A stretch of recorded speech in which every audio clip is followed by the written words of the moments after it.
Olá, amigos. Conforme nós combinamos, uma vez por semana, nós vamos falar das parábolas de Jesus, né? E eu separei uma que eu gosto das parábolas de Jesus, porque elas nos fazem refletir. Há mais de 2000 anos estamos tentando aprender os ensinamentos de Jesus. E vamos continuar tentando aprender. Até a teoria nós temos, né? Mas precisamos colocar em prática.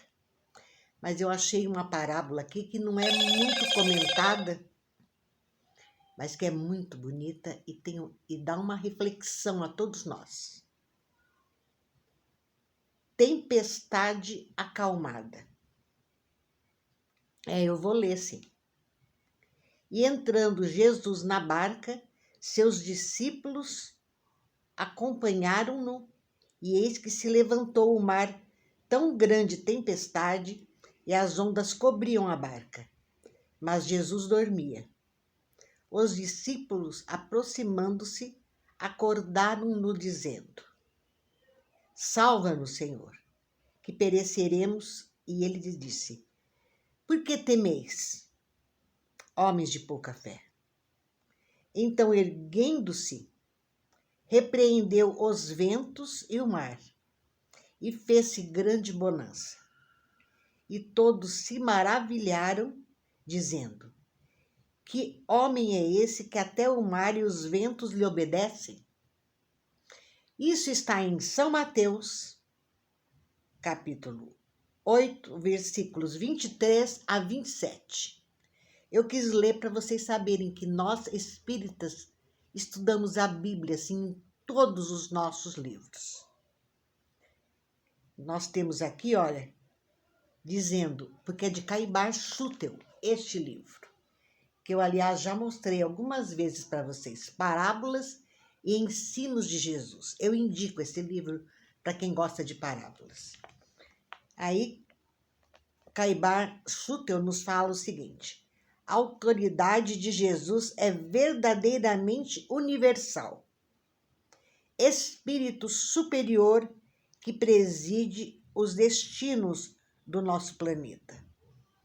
Cabe-lhe a natureza, bem como a atmosfera que o circunscreve, assim como os espíritos que atuam nos elementos, e é sabedor, portanto, de todos esses fenômenos sísmicos e atmosféricos. São dirigidos por seres inteligentes encarregados das manifestações da natureza. O mestre, contemplando o temporal que desencadeara no mar da Galileia, deliberou fazê-lo cessar, a rogo de seus discípulos, e para que estes não perigassem, ordenou que o mar se acalmasse e os ventos não prosseguissem na faina destruidora. Está claro que Jesus não se dirigiu ao mar e aos ventos, mas sim aos espíritos que agitavam a atmosfera e encapelavam as águas. O vento e o mar não poderiam compreender para obedecer às ordens do Mestre.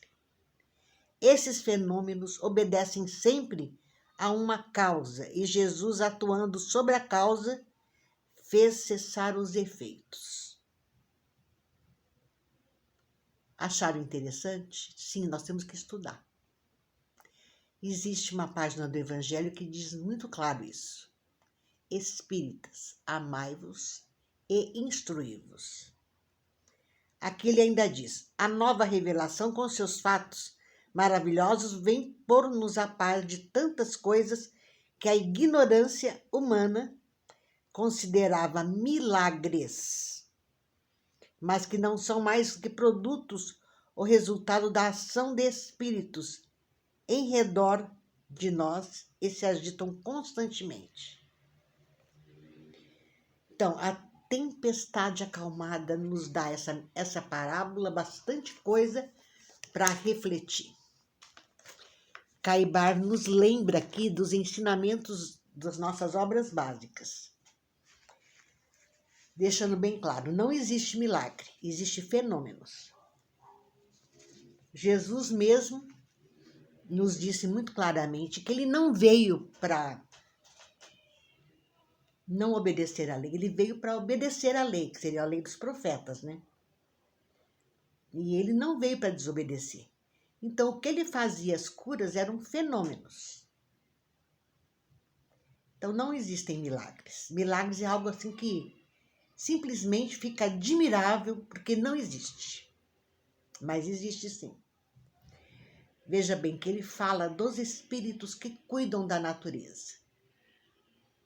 Isso daí eu tenho certeza pela minha experiência de vida.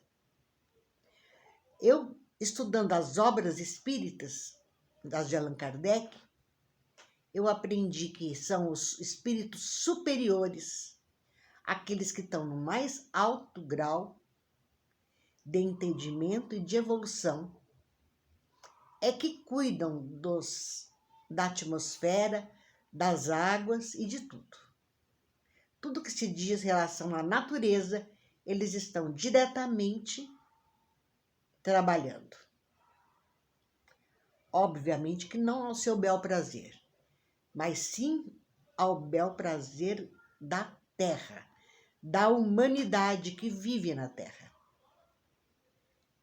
Eu sempre tenho o costume de abençoar a água. Eu não sei porquê, mas é uma coisa minha, eu gosto. Há uns tempos atrás, eu mudei para cá, nesse condomínio que tem mais de 30 anos, quase 40 anos, e a hidráulica e a elétrica é a mesma de quando foi inaugurado. E a torneira da minha cozinha vivia pingando. E sem recursos para mandar trocar toda aquela parte de hidráulica, eu simplesmente encaixava a torneira bem fechadinha e falava: não pingue água, porque nessa casa não se joga água fora. Por incrível que pareça, a minha torneira aguentou isso muitos meses, acho que uns 6 meses durou. Até que há umas 2, 3 semanas atrás, eu falei pro meu filho: ó, essa torneira já era. Compra uma nova para a mãe e vem instalar aqui. E ele fez isso. Eu tô com uma torneira novinha, então essa não tá pingando. Mas a antiga, nossa, aquilo lá me irritava muito. Uma gotinha, aquilo lá é para acabar com a paciência de qualquer um. E eu simplesmente levantava a minha mão e falava assim: pode parar. Quer dizer, eu fiz alguma coisa? Não, eu usei da minha energia, porque eu tenho energia.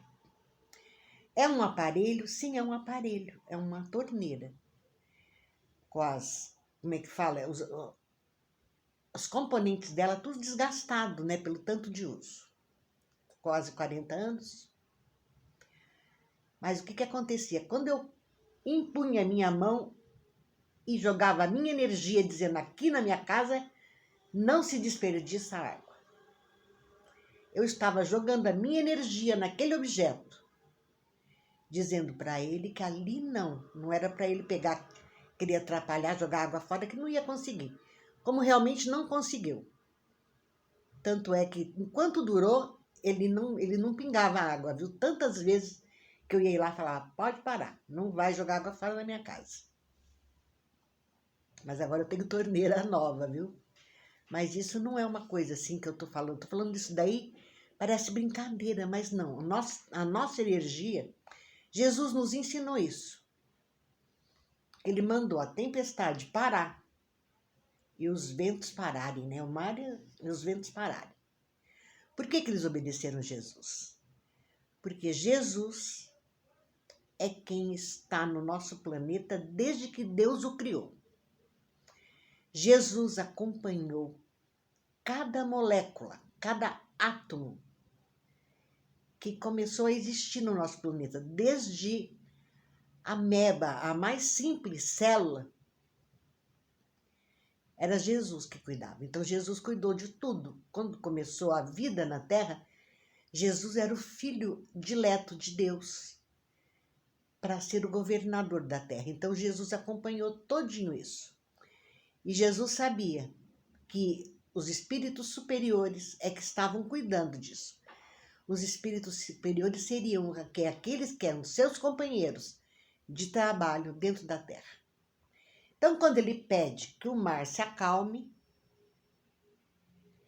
os espíritos envolvidos neste fenômeno o obedeceram. Quando Jesus pede que os ventos se acalmem, os espíritos superiores, seus companheiros, obedeceram ele. Por quê? Porque ele tinha autoridade moral.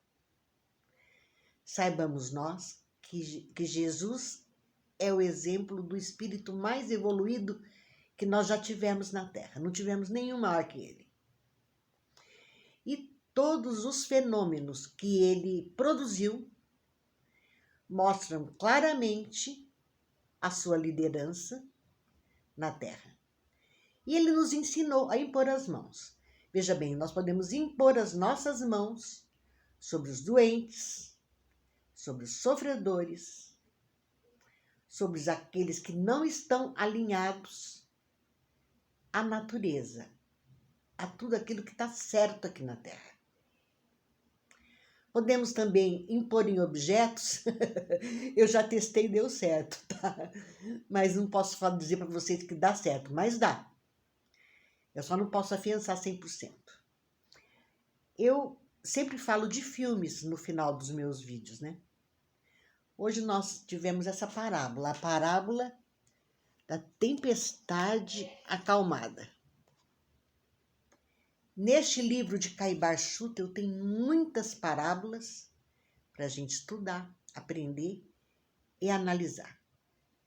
Por coincidência, a última semana que passou agora, eu assisti 2 filmes que falavam da natureza, porque eu sempre respeitei muito a natureza.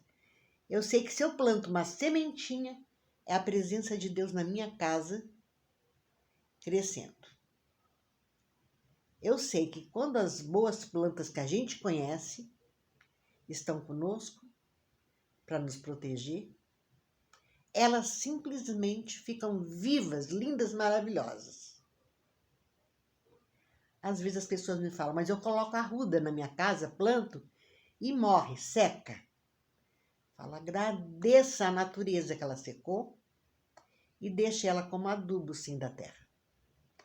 Por quê? Porque ela tirou do ambiente todinho uma carga negativa muito pesada sobre aquela família. Então, as plantas têm a sua função. Então, toda a natureza deve ser respeitada, porque Deus criou tudo isso para nós. E Ele não criou só para enfeitar, Ele criou para que façam o seu trabalho de energia. Na minha casa não falta planta. Até no banheiro tem, viu? São as plantas que protegem o lar. Então eu tenho elas, tenho sim.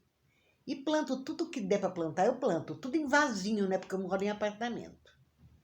Mas deixa eu falar dos filmes, que foi uma coincidência eu ter pego hoje essa parábola para ler para vocês e comentar com os 2 filmes que eu assisti. Eu assisti um deles que é Pompeia. Bem, o Vesúvio, quando ele entrou em erupção, tem muitos relatos históricos. Tem até romances. Eu assisti 2 romances que falavam dessa erupção do Vesúvio. É Sinal da Vitória e Herculano. Os 2 livros devem ser lidos simultaneamente, não, mas lê um e lê o outro. Eles são do Conde J.W. Rochester. São romances. Herculano e Sinal da Vitória. Então, Pompeia nos faz relembrar muitos livros. Inclusive, há 2000 anos, 50 anos depois, de Emmanuel, psicografados por Chico Xavier. Mas eu assisti também um outro filme,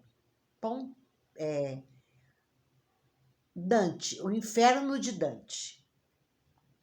É também sobre um vulcão. Eu fiquei muito impressionada com esse Inferno de Dante, porque o arqueólogo, o geólogo, ele tinha muito mais intuição do que conhecimento. Ele tinha conhecimento, mas a intuição dele falava muito alto. Então, nós temos que sempre ouvir a nossa intuição. Bem, deixa eu tirar o óculos, porque já li, né? Para vocês não vou ler mais nada, não. Então, quando a gente fala em plantas, vejam bem, tem uma estrofe de uma poesia que eu já falei para vocês num dos meus vídeos. Eu vou falar só a estrofe, porque eu tenho um vídeo só falando essa poesia. É a poesia Marchemos, de Castro Alves, que está no livro Parnaso de Além-Túmulo. Então, essa estrofe dessa poesia, eles falam da natureza de uma... Castro Alves fala com uma beleza da natureza que você fica encantado. Diz o seguinte: é a gota d'água caindo no arbusto que vai subindo, pleno de seiva e verdor. O fragmento do estrume que se transforma em perfume na corola de uma flor. A flor que terna expirando cai ao solo fecundando o chão duro que produz, deixando um aroma leve na aragem que passa breve nas madrugadas de luz. Então, todinho um processo da natureza que nada se perde, tudo se transforma. Olha, a lei de Lavoisier, né? Para quem estudou, até o meu genro, o Raul, ele comenta com a minha filha que eu devo ser a maior fã de Lavoisier, porque nada se perde na minha casa de alimentos, tudo se transforma. Se sobra uma coisa do almoço, na janta vai se transformar em outra, mas é o mesmo alimento. Só que eu transformo ele. Então vamos aprender, vamos estudar, vamos aprender muito mais. O Espiritismo nos impulsiona a estudar. Então, quando nós estudamos Jesus, nós sentimos uma vontade imensa de conhecer muito mais. Quando nós lemos isso aqui sobre a tempestade, que Jesus acalma a tempestade, os ventos, não dá vontade de estudar um pouco da biologia, do mundo, geologia, todos esses tipos de coisa. Então, isso aí desperta em nós a vontade de conhecer, de estudar. E disso eu não abro mão mesmo, viu? Eu estou sempre estudando. Então, o meu incentivo a todos os meus companheiros que assistem os meus vídeos é dar o like, se inscrever, compartilhar com quem quiser se gostou e participar comigo, fazendo comentários. Porque dependendo dos comentários de vocês, eu farei outros vídeos com outros temas, tá? Por enquanto, nós estamos na fase das parábolas. Mas nós podemos mudar isso conforme o que vocês me pedirem. Um grande abraço a todos vocês.